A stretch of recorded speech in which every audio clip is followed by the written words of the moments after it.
আমরা আজকে ছুটে চলেছি সিলেট শহর থেকে জাফলং রোডে জৈন্তাপুর নামক স্থানে।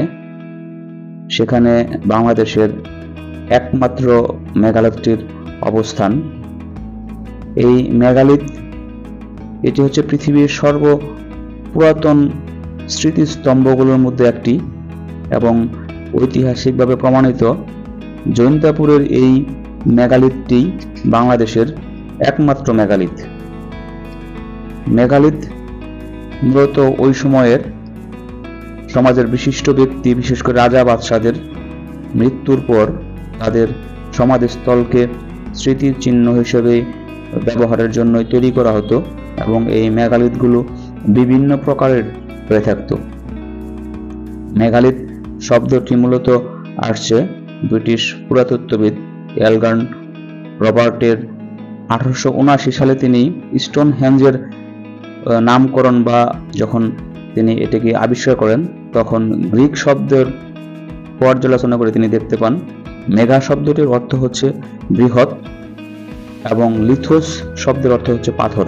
অর্থাৎ গ্রিক শব্দ মেগালিথ থেকে এই অংশটির নামকরণ মেগালিথ, যার বাংলা অর্থ দাঁড়ায় বৃহৎ পাথর। এই মেগালিথগুলো বিভিন্নভাবে বিভিন্ন নির্মাণ শৈলীতে তৈরি করা হতো।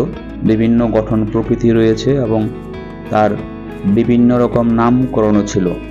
বাংলাদেশে যেই মেগালিথটি দেখা যায় এখানে মূলত দুই প্রকারের মেগালিথের সন্নিবেশ দেখা যায়।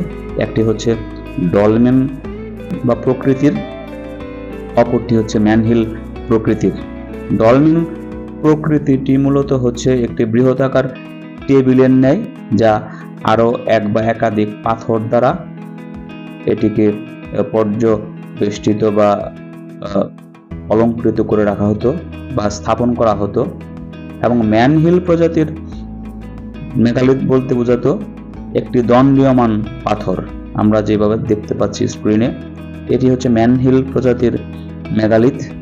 আর পাশেই রয়েছে এক বা একাধিক ডলমেন প্রকৃতির মেগালিথ। বাংলাদেশের একমাত্র এই স্থানটি আমার দৃষ্টিতে অত্যন্ত নোংরা এবং অত্যন্ত অরক্ষিত অবস্থায় রয়েছে। সেখানে অটো চালকদের জন্য যেন অটো গ্যারেজ বা অটো স্ট্যান্ডে রূপান্তরিত হয়েছে। আমি সম্মানিত প্রত্নতত্ত্ব অধিদপ্তরের কাছে বিনীত অনুরোধ করব এই বাংলাদেশের একমাত্র ঐতিহাসিক স্থানটিকে যেন অবশ্যই ভালোভাবে সংরক্ষণ করা হয়। ইতিহাস থেকে জানা যায় 1200 থেকে 800 খ্রিস্টপূর্বাব্দে এই মেগালিথগুলোর নির্মাণ কাজ হয় এবং এই তখনকার সময়ে এই মেগালিথগুলো নির্মিত হয়। ইতিহাসের এত দীর্ঘ পথ জার্নি করে এখনো বাংলাদেশে এই মেগালিথগুলো টিকে আছে। এটি বাংলাদেশের পর্যটন শিল্পের জন্য একটি অত্যন্ত গুরুত্বপূর্ণ বিষয়।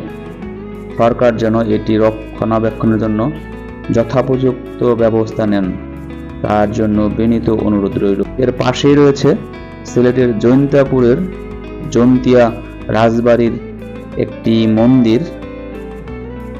লোককথা আছে এই মন্দিরে এক সময় মানব বলি দেওয়া হতো। কেন, কিভাবে, কখন বলি দেওয়া হতো। এবং এই জৈন্তাপুরে রয়েছে আরেকটি পাহাড়ের উপর মন্দির। আমরা আগামী পর্বে এই মানব বলি দেওয়া মন্দির এবং পাহাড়ের উপর ধ্বংসপ্রাপ্ত মন্দির সম্বন্ধে জানব। আজকে পর্যন্তই।